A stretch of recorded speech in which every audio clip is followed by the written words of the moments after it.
Good morning, students. This lesson is of class 6th for the subject of mathematics, chapter 7, decimals, starting on page number N103 of your textbook. And this is being submitted to you on 2nd August 2021. Students, in the previous lesson, we have discussed about addition of two decimals. Now, in today's lesson, let us discuss about subtraction of decimal.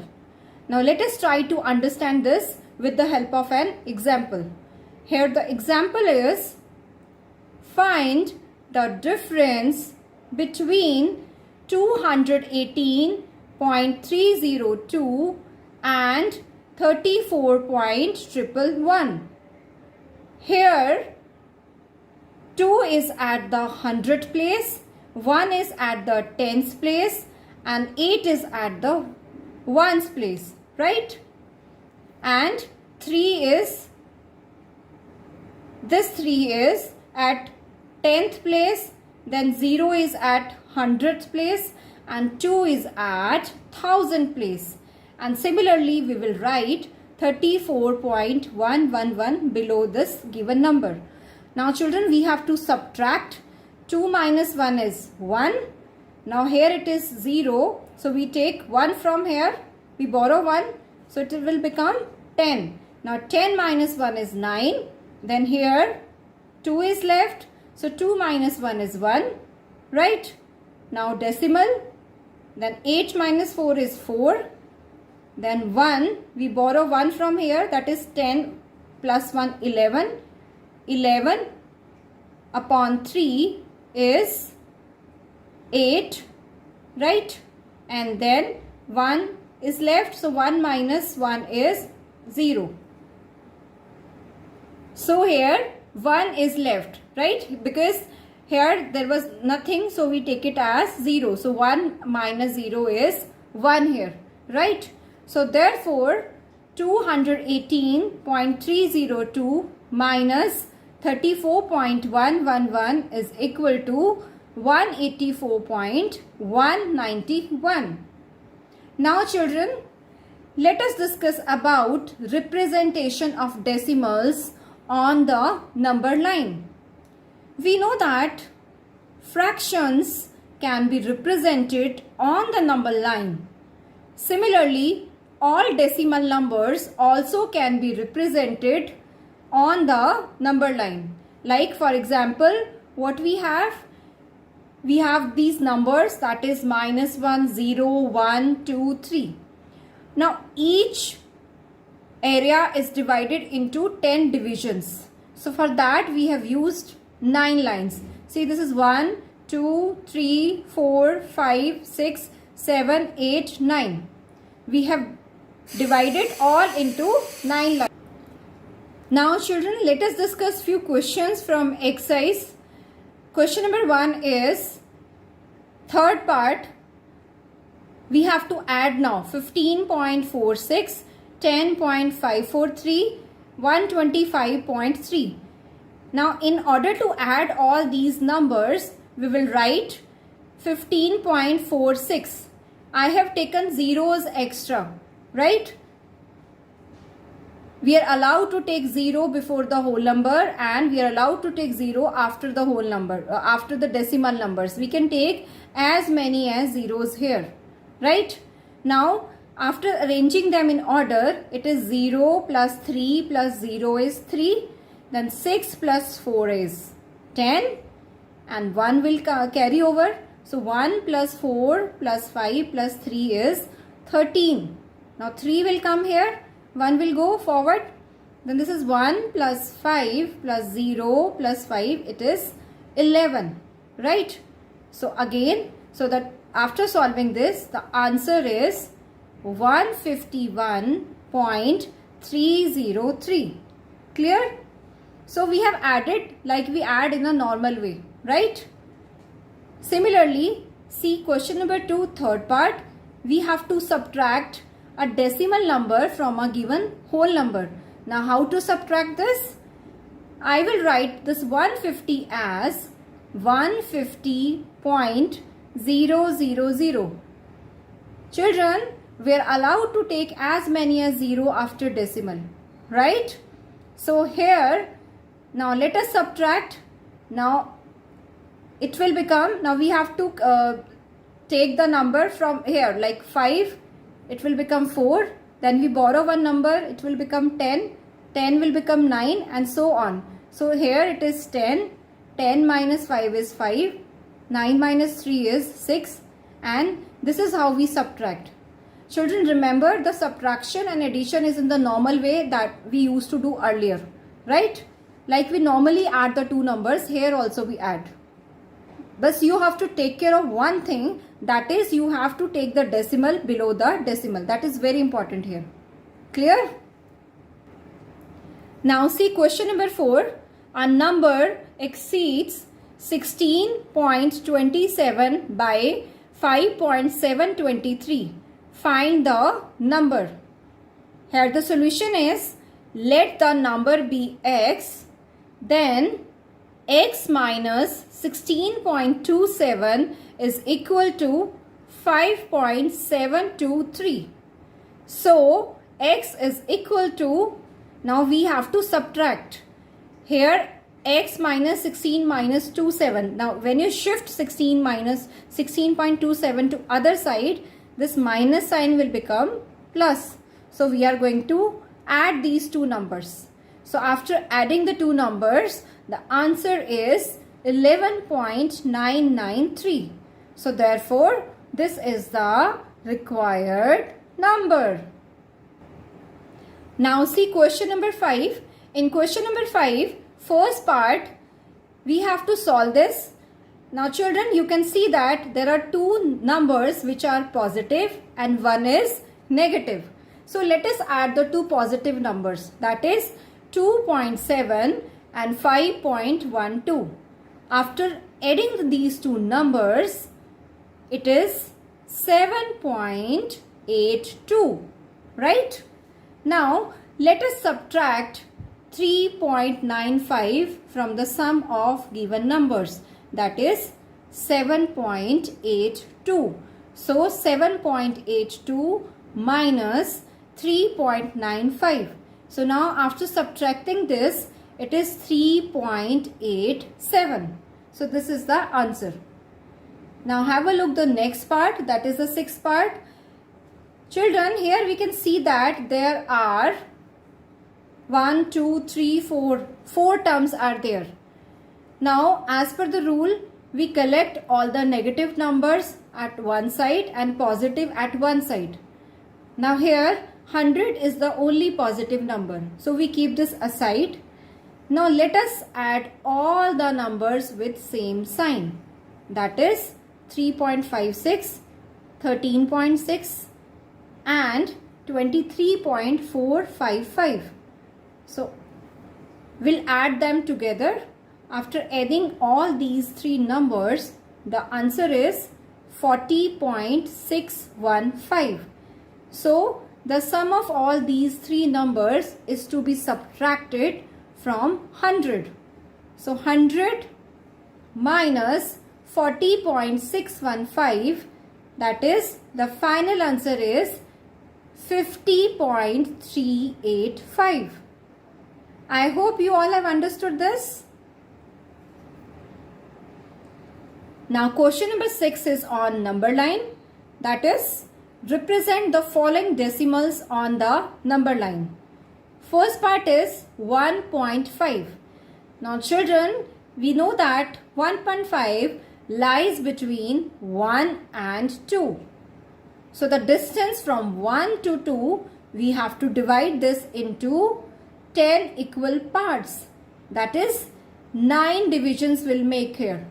Clear? So this is 1, 2, then 3, 4, 5. This fifth point is 1.5. Children, remember, it is important to put arrows because we are talking about number line. We are not talking about line segment. And always take one extra number on both sides. That is right side as well as the left side, which is very important here.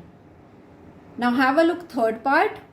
We have to represent 2.5 and minus 2.5 on the same number line.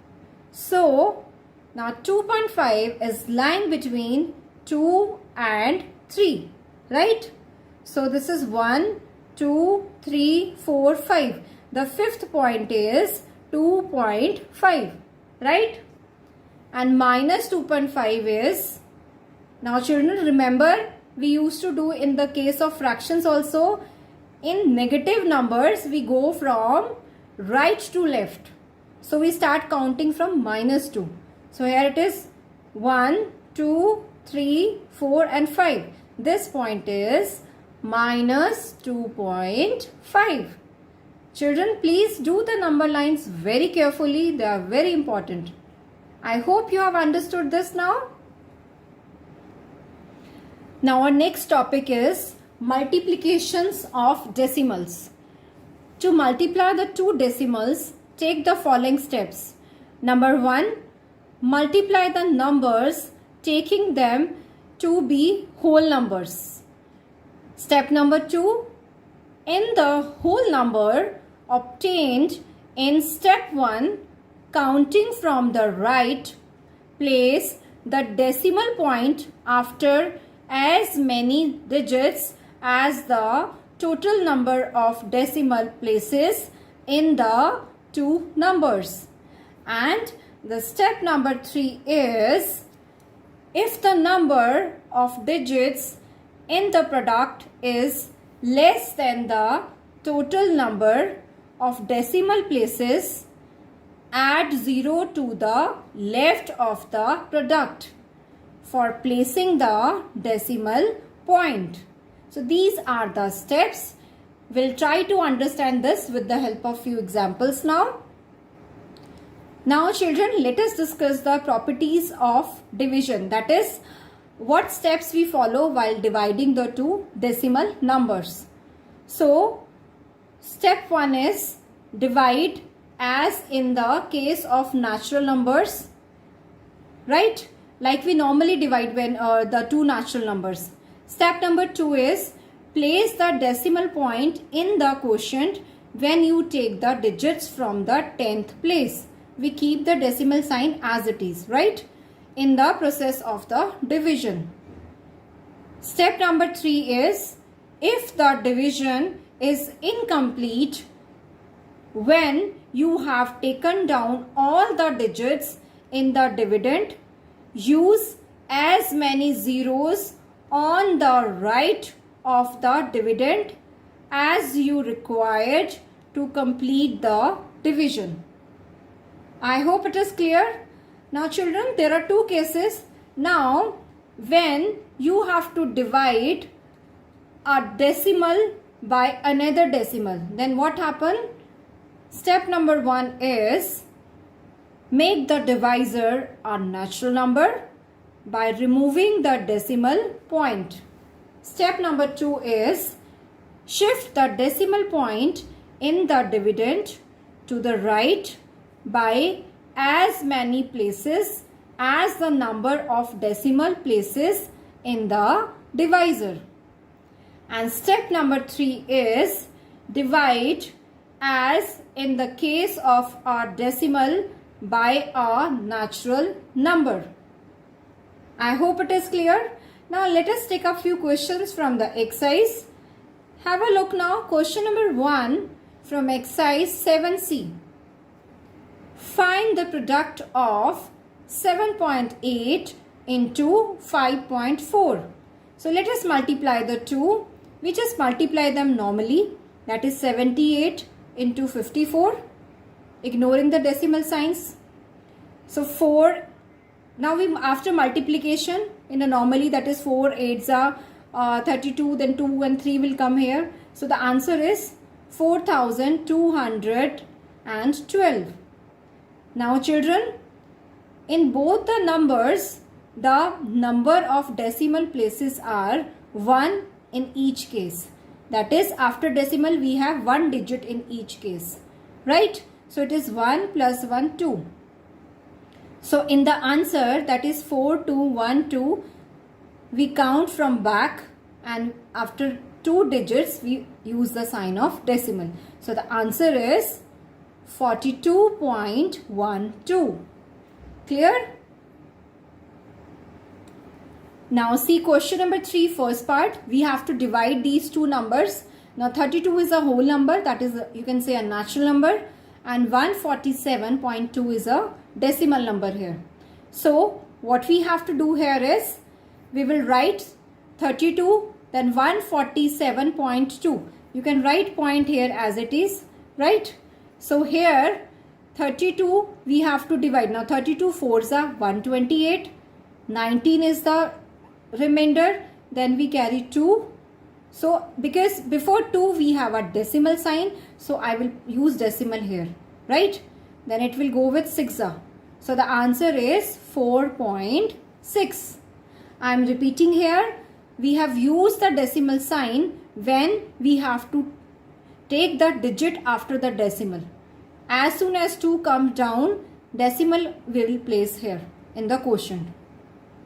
I hope it is clear. Have a look one more part. See now question number 5, first part. Now in this question, we have to divide 81 by 25. Right? Now how to divide 81 by 25? See, 25 3s are 75. 6 is the remainder. Now what we can do here is, we can use the sign of decimal, and after that we are allowed to use as many as zeros, right? So here after taking the first 0, it is 25 2s are 50, 10 is the remainder. I can take one more 0 again, 25 4s are 100. So what is the quotient here? The answer is 3.24. Clear? Now children, for this question we have one more method, that is without division. We know that 25 4s is 100, right? So in that case I can multiply 81 also with 4. It is 324 by 100. Now we know that how to convert a fraction into decimal. So the answer is 3.24. I hope it is clear to you now. Now children, last question, that is question number 7, is simplify 2.8 into 1.6, which is divided by 12.8. Now what we have to do here is, we just normally multiply them, ignoring the decimal sign. 28 multiply by 16, that is 448. Now children, how many decimal places we have? 1 here and 1 here, that is 1 plus 1 2. So I can put decimal sign after 4, that is 4.48. Now we have to divide 4.48 by 12.8, right? Now after these two divisions, what we have got? The answer is 0.35. Children, remember here one thing, since both the numbers are in decimals, so in case of division we have to take care of the decimal signs. See here, it is 4.48 divided by 12.8. Now we can shift the decimal sign towards right and we can remove this sign. Why so? Because 12.8 is 128 upon 10 and 4.48 is 448 upon 100. So 1 0 and 0 will get cancelled. So it is 44.8 divided by 128, and we have used these two numbers for division. So the answer is 0.35. Now with this I conclude this interactive session. Now students, please do the following questions in your maths register. That is question number 1, 2, 3, 4, 5, 6, 7, 9, 10 and 13. And the questions from exercise 7C are 1, 3, 6, 7, 8 and 10. Thank you everyone.